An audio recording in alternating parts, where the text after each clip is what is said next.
do livro Libertação, transmitida pelo Espírito André Luiz, capítulo 1, parte 4.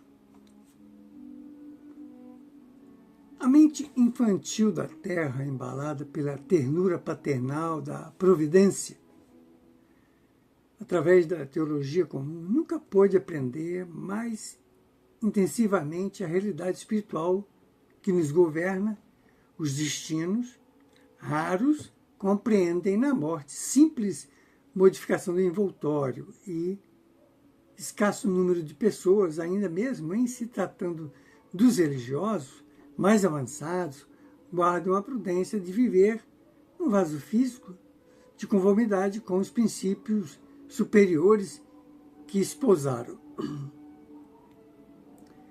Somos defrontados agora pela necessidade da proclamação de verdades velhas para os velhos ouvidos e novas para os ouvidos novos da inteligência juvenil situada no mundo. O homem, herdeiro presuntivo da coroa celeste, é o condutor do próprio homem. Dentro de enormes extensões do caminho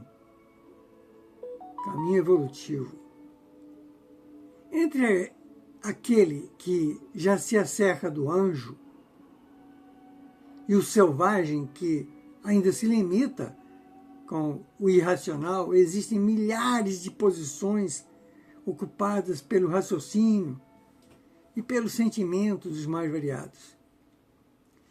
E se há uma corrente brilhante e maravilhosa de criaturas encarnadas e desencarnadas que se dirigem para o monte da sublimação, desferindo o glorioso cântico de trabalho, imortalidade, beleza e esperança, exaltando a vida, outra corrente existe, ainda escura e infeliz, nas mesmas condições, interessadas em descer aos recôncavos das trevas, lançando perturbação, desânimo, desordem e sombra, consagrando a morte.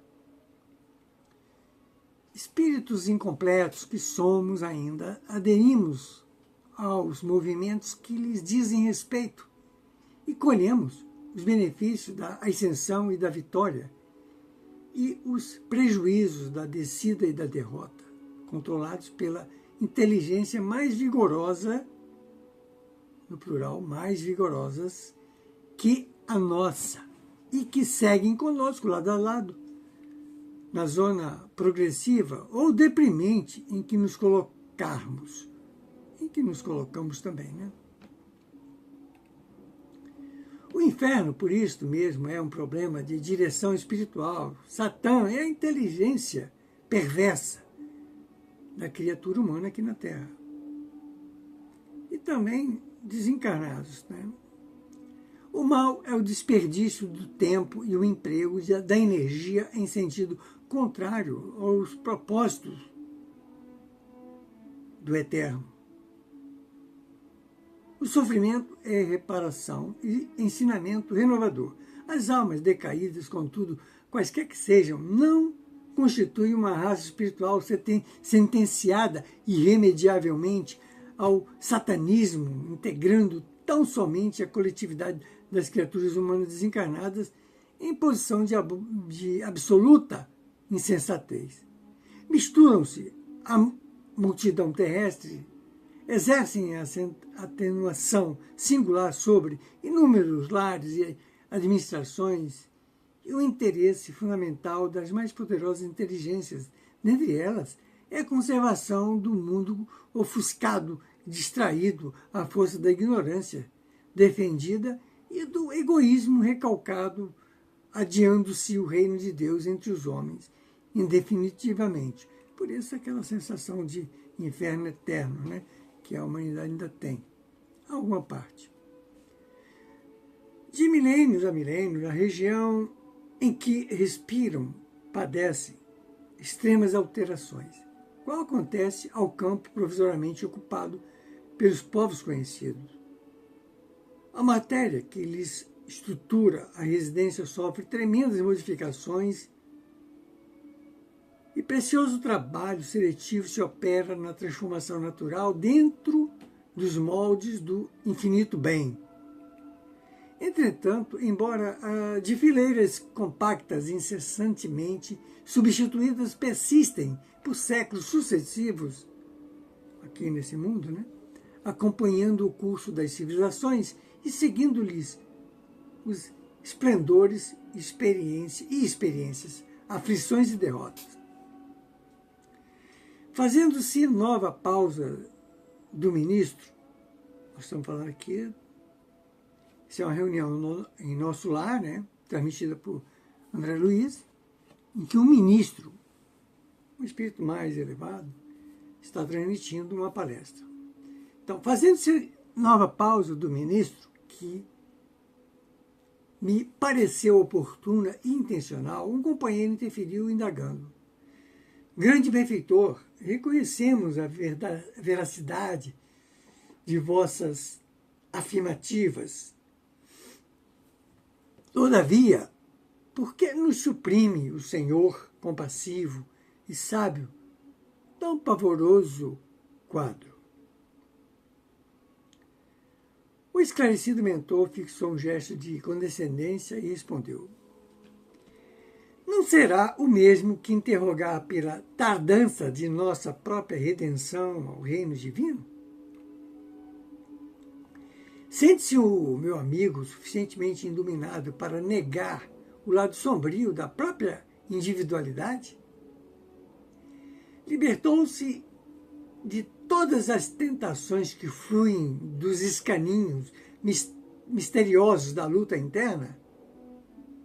Não admite que o orbe possua os seus círculos de luzes e trevas, qual acontece a nós mesmos nos recensos do coração, e assim como duelamos em conformidade.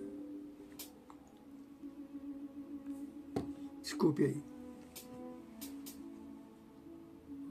E assim como duelamos em conformidades ou confortáveis conflitos, por dentro, a vida plenamente ou plenária é completa.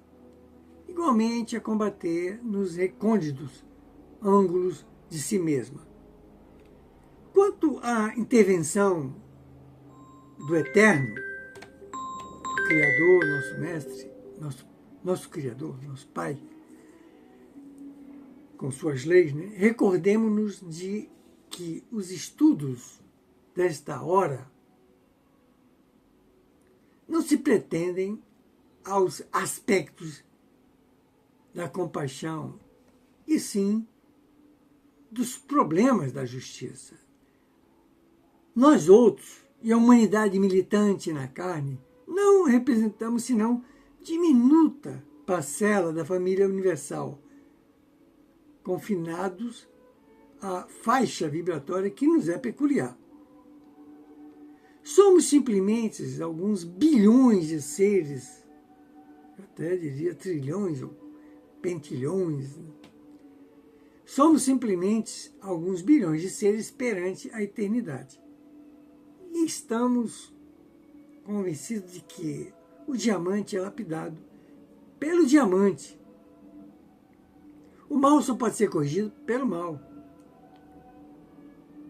Funciona a justiça através da injustiça aparente, até que o amor nasça e redima os que se condenaram a longas e dolorosas sentenças diante da boa lei.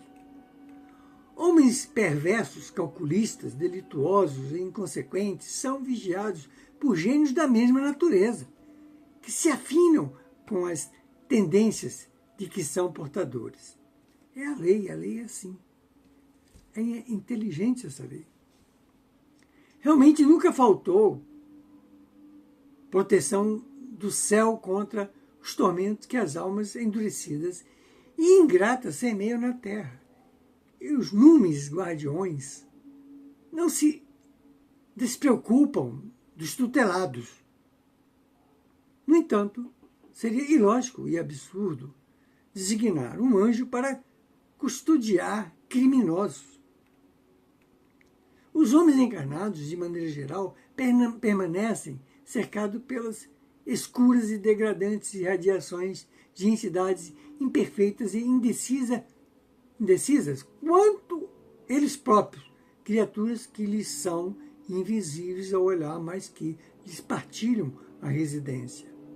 Em razão disso, o planeta, por enquanto, ainda não passa de vasto crivo de aprimoramento ao qual somente os indivíduos, excepcionalmente aperfeiçoados pelo próprio esforço, conseguem escapar na direção das esferas sublimes.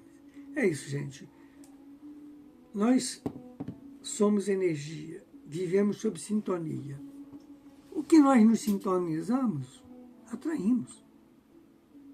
Se a gente se sintoniza com as coisas baixas, elas vêm.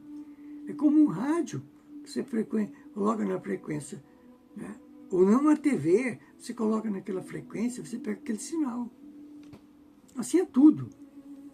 Mas vamos em frente. Esse é o livro Libertação, capítulo 1, parte 4.